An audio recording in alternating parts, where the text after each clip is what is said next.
नमस्कार, मैं हूं आपके साथ मीमांसा मलिक और आज यूक्रेन पर रूसी हमले का दूसरा दिन है और लगातार रूसी सेना पूरी ताकत के साथ आगे बढ़ रही है। लेकिन इस बीच हमें बड़ी खबर मिल रही है। यूक्रेन का 2 रूसी सैनिकों को बंधक बनाने का दावा है।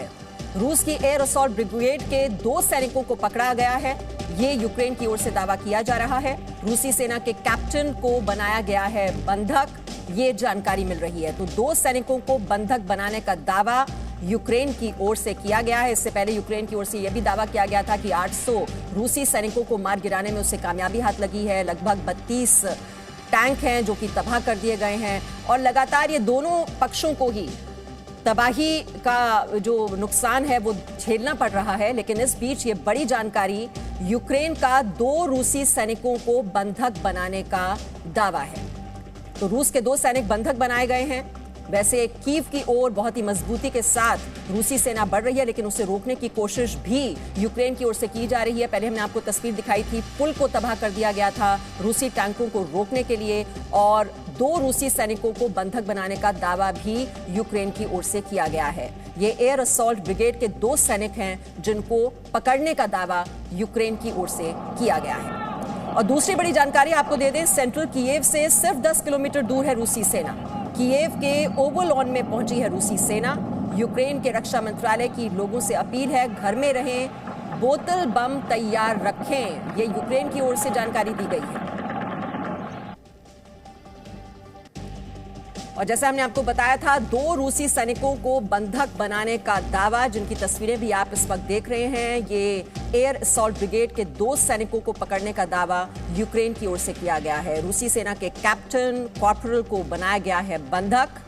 ये आप इस वक्त देख रहे हैं तस्वीरें। तो ये बड़ा दावा यूक्रेन की ओर से कि 2 रूसी सैनिकों को पकड़ने में कामयाबी मिली है यूक्रेन को। एक कैप्टन है, एक कॉर्पोरल हैं और उन्हीं की तस्वीरें इस वक्त आप देख रहे हैं अपने टेलीविजन स्क्रीन्स पर। तो दोनों ही पक्षों की ओर से क्लेम्स हो रहे हैं, काउंटर क्लेम्स भी हो रहे हैं, लेकिन कुछ तस्वीरें भी आ रही हैं, तबाही की तस्वीरें भी हम आपको लगातार पहुंचा रहे हैं। और जब ये इस तरह का मिलिट्री ऑपरेशन होता है तो नुकसान दोनों पक्षों को उठाना पड़ता है और कई रूसी सैनिकों को मार गिराने का दावा किया जा रहा है यूक्रेन की ओर से। वहीं रूस की ओर से अपने दावे किए जा रहे हैं कि उनकी ओर से भी काफी नुकसान पहुंचाया गया है यूक्रेन को। लेकिन ये इस वक्त की बहुत ही अहम तस्वीर, बड़ी तस्वीर आप देख रहे हैं। ये 2 सैनिकों को बंधक बनाने का दावा यूक्रेन की ओर से। Нет, блядь, у нас. Я не знаю командира части. Я недавно служу. Командира батальона. Сорокин Денис. Отчество не помню, честно, врать не буду. Понял. Все заново. Я гвардии капитан Бекоев Алим Русланович. Громче говори. 2559-881. 11-я бригада. Войсковая часть 32. तो 2 रूसी सैनिकों को आप देख रहे हैं जिनकी तस्वीरें हम आपको दिखा रहे हैं। यूक्रेन की ओर से यह दावा किया गया है कि इन 2 रूसी सैनिकों को बंधक बनाया गया है। और इस वक्त बातचीत करने के लिए हमारे साथ अमेरिकी विदेश मंत्रालय के प्रवक्ता जेड तारर जुड़े हुए हैं। जेड तारर जी, बहुत बहुत स्वागत है आपका जी न्यूज़ में। और जैसी जानकारी मिल रही है, अभी जो ताज़ा अपडेट है वो ये है कि कीव से लगभग 10 किलोमीटर की दूरी पर रूसी सेना पहुंची हुई है और बहुत ही रफ्तार के साथ वो आगे बढ़ रही है। और ज़ेलेंस्की कह रहे हैं कि रूसी सेना का टारगेट नंबर 1 वो है और टारगेट नंबर 2 उनका परिवार है और अकेला पड़ गया है उनका देश।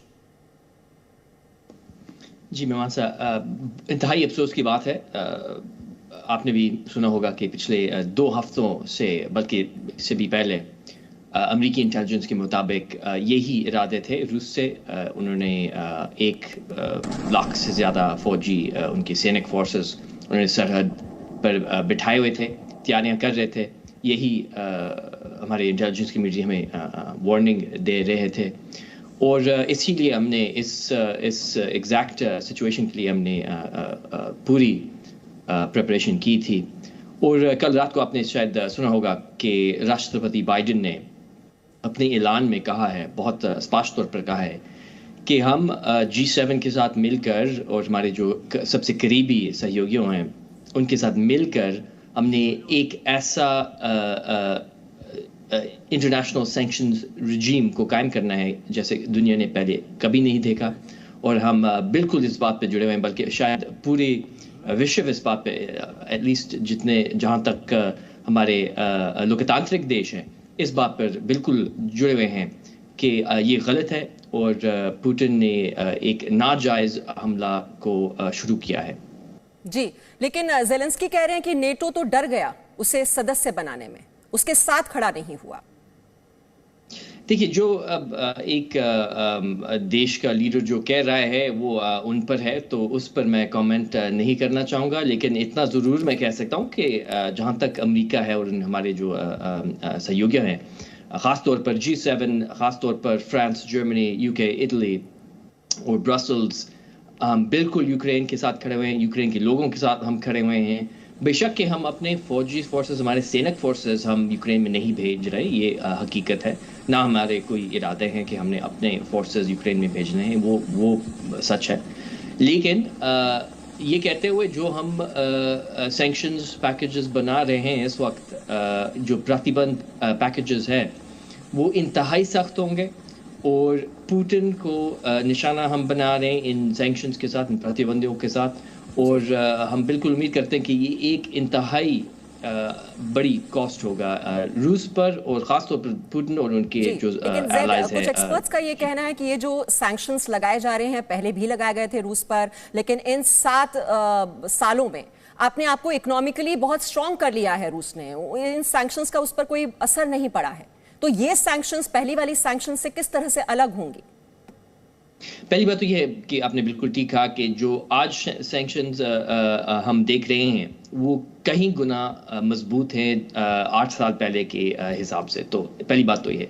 हाँ, और ये बिल्कुल ये भी हकीकत है क्योंकि हमने मानना पड़ेगा कि जो सैंक्शंस हमने लगाए हैं इससे पहले, बिल्कुल पुतिन ने आखिरकार यही फैसला लिया कि उन्होंने जंग, लड़ाई, युद्ध का रास्ता चुना। तो ये भी हकीकत है, लेकिन इन सैंक्शंस का मतलब ये नहीं है कि आपने पुतिन को रोक रहे हैं इन सैंक्शंस के साथ, वो तो हमला भी जारी है, तो ये भी हकीकत है।